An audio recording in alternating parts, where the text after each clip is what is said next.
Acts chapter 24, Paul's trial before Felix. 5 days later, the high priest Ananias went down to Caesarea with some of the elders and lawyers named Tertullus, and he brought their charges against Paul before the governor. When Paul was called in, Tertullus presented his case before Felix.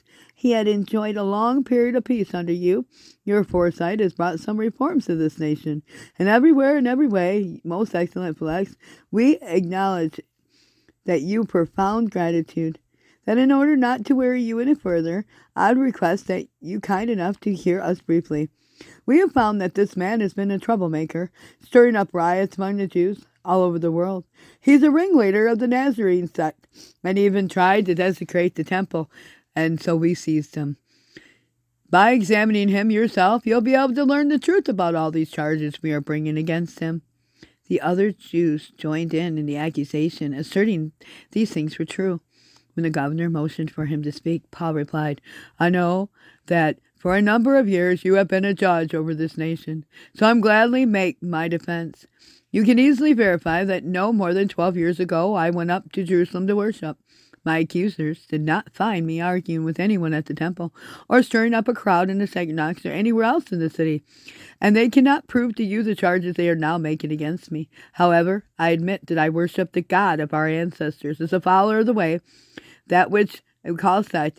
I believe everything that is according to the law, that is written in the prophets, and I have some hope in God, as these people themselves have, and that there will be a resurrection of both the righteous and the wicked. So I strive in all ways to keep my conscience clear before the God and man.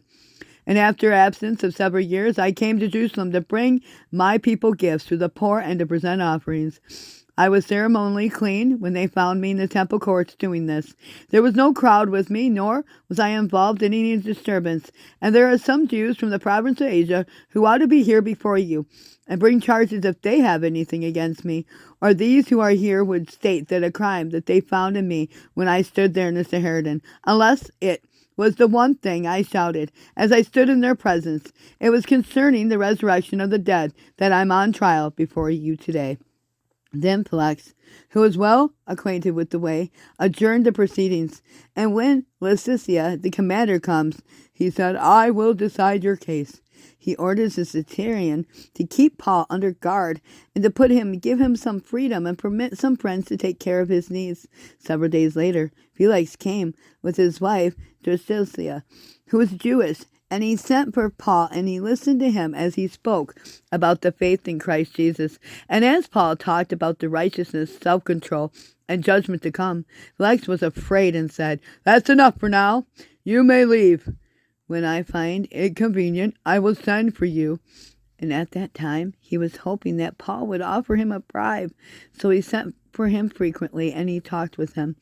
When 2 years had passed, Felix was succeeded by Porcius, and because Felix wanted to grant a favor for the Jews, he left Paul in prison.